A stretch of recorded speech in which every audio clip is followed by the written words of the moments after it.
Then comes the Thanjavur Shiva, another masterpiece. It's a bronze statue of Lord Shiva, the Hindu god, made almost 1,000 years ago during the Chola dynasty, a testimony to the remarkable craftsmanship of the sculptors of ancient India. These are all stunning pieces of art. Do you know what's common between them? They're all present in the British Museum, or should I say the British warehouse of loot. These artifacts were either stolen or won by force or acquired unfairly. Today they serve as a cruel reminder of colonial times. But the British Museum displays them with pride. It presents them as prized treasures, showing no sense of remorse for the past crimes or gratitude for the people from whom these were taken. And why just Britain? Museums across Europe are filled with such objects, with uncomfortable histories linked to colonialism. So here's a question. Do they have the right to keep displaying these objects? Hello and welcome to Gravitas Plus. I'm Palki Sharma Upadhyay. They say in law, a thief is not allowed to keep ill-gotten gains. No matter how long ago they were taken, they must be returned.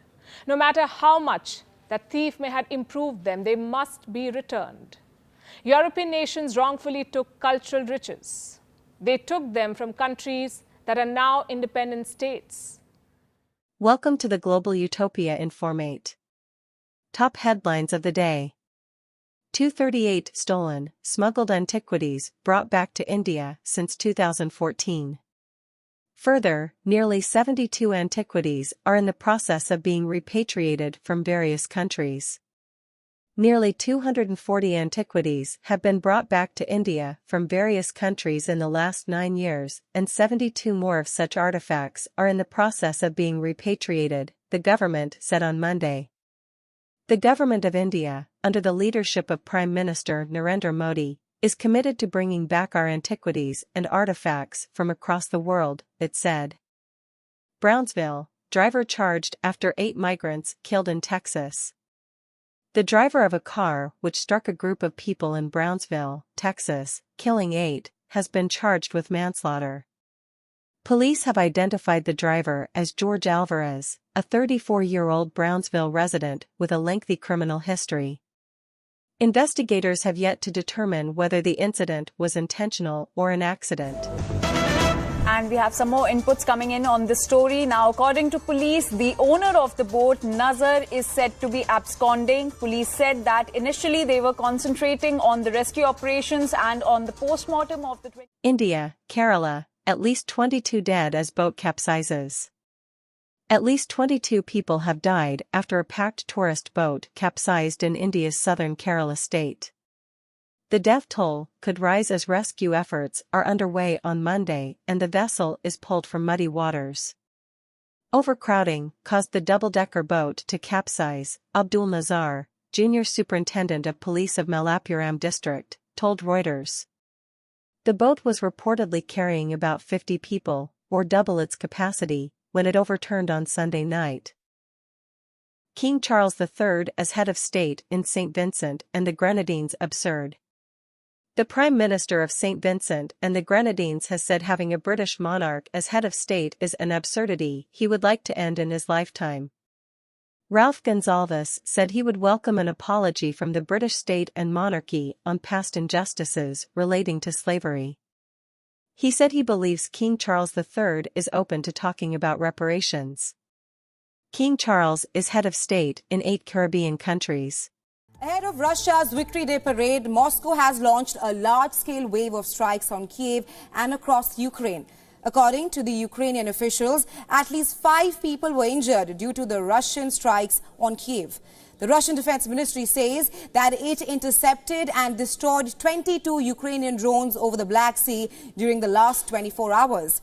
Moscow claims... Ukraine war, Russia launches biggest kamikaze drone attack. Air raid sirens have sounded across Ukraine after Russia launched a fresh wave of drone and missile strikes. Explosions were heard overnight in the capital, Kiev, where the mayor said 5 people had been injured in the biggest kamikaze drone attack so far. 1 person was killed in the attack on the southern Odessa region. Ukraine's Red Cross says its warehouse was hit. It marks the fourth attack in 8 days on Kyiv and comes just 24 hours before Russia celebrates Victory Day. Syria readmitted to the Arab League after a 12-year absence. The decision is the most significant to date to be taken by Arab states to normalize relations with Damascus. Will Syria's return to Arab League usher in new era of stability? After 12 years of civil war and government crackdowns in Syria, the Arab League has reinstated the country. Syria was out of the Arab League for more than a decade. Now, President Bashar al-Assad and his regime have been welcomed back.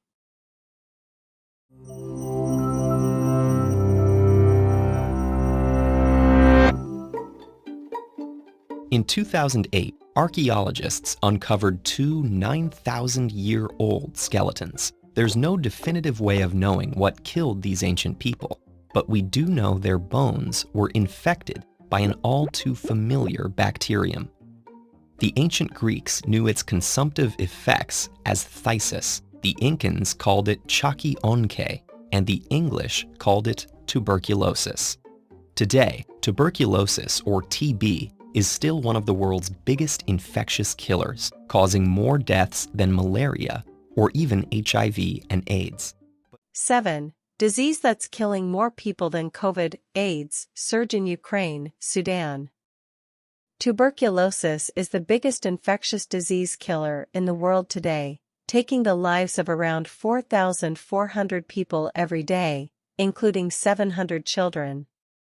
Top UN officials and health industry leaders are trying to tackle an alarming surge in tuberculosis, which is now killing more people worldwide than COVID-19 or AIDS. Among the problems, a high number of cases in conflict zones, including Ukraine and Sudan, where it's difficult to track down people with the disease and diagnose new sufferers. Hello, I'm Rohini Krishnamurthy. I am a reporter at Down to Earth. I cover science, technology and climate change. Today I'll be speaking about the development of Cyclone Mocha. A cyclonic circulation is likely to form over the southeast Bay of Bengal on May 7, 2023, according to the India Meteorological Department. Under the influence of cyclonic circulation, a low pressure area will likely develop over the same region on May 7th. It's likely to concentrate into a depression on May 8th, where winds... Cyclone Mocha may intensify into severe storm by May 12, says IMDA. Low-pressure area formed over southeast Bay of Bengal and adjoining South Andaman Sea on Monday, the Weather Bureau said.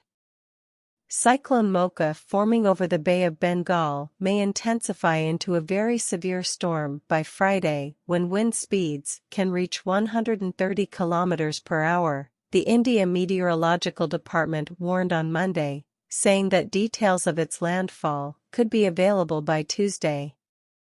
A low-pressure area formed over southeast Bay of Bengal and adjoining South Andaman Sea on Monday, the Weather Bureau said. It is likely to intensify into a depression on May 9th and into Cyclone Mocha on May 10th. The storm is expected to move towards the Bangladesh and Myanmar coasts around May 12th.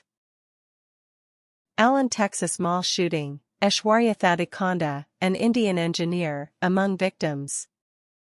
A young security guard and an engineer from India were among the victims of Saturday's deadly shooting at a shopping mall near Dallas, Texas. 8 people, including children, were killed in the attack, which also left 7 wounded. Police are now investigating whether the attacker was motivated by right-wing extremist ideology. Aishwarya Thadikonda, an Indian engineer who lived in the Dallas suburb of McKinney, was among those killed according to a family representative. Thadikonda, 27, was at the Allen Mall with a friend when the shooting took place. Her friend was wounded in the shooting. Her family is now planning to repatriate her remains to India with the help of the Telugu Association of North America. Taiwan expects U.S. to fast-track $500 million weapons package, Defense Minister says. The U.S. has faced delays in sending a larger $4.5 billion aid package to Taiwan.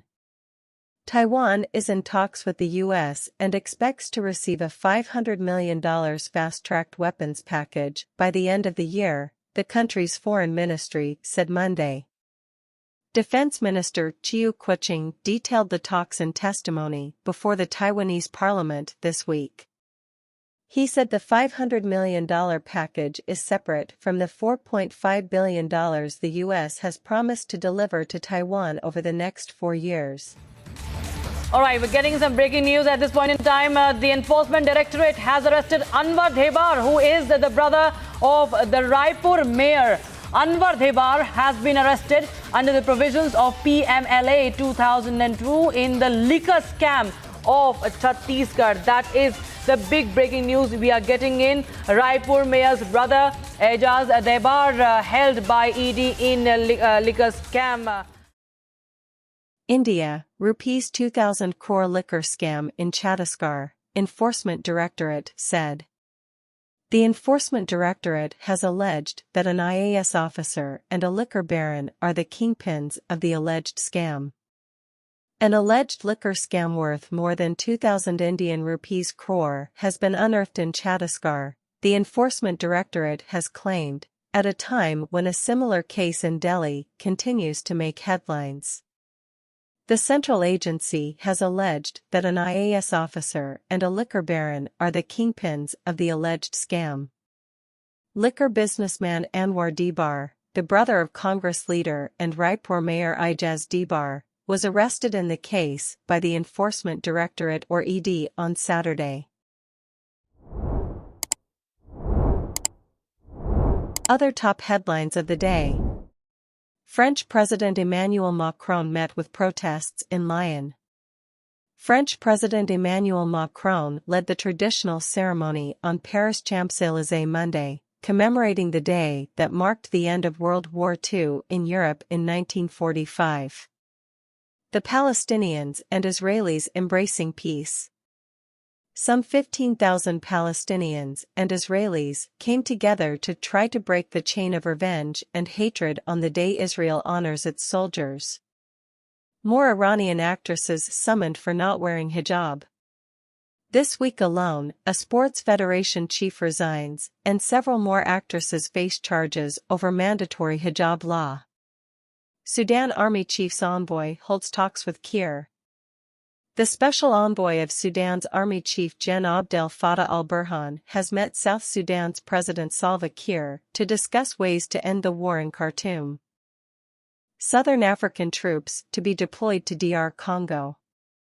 Southern African countries have agreed to deploy forces to the east of the Democratic Republic of Congo, where dozens of rebel groups are fighting. EU cancels Israel event over far-right ministers' plan to attend. The EU has cancelled its diplomatic event for Europe Day in Israel because of the planned participation of the far-right minister, Itamar Ben-Gvir. Iran executes 2 men convicted of blasphemy. Iran has executed 2 men who were convicted of burning the Quran and insulting the Prophet of Islam, the country's judiciary says.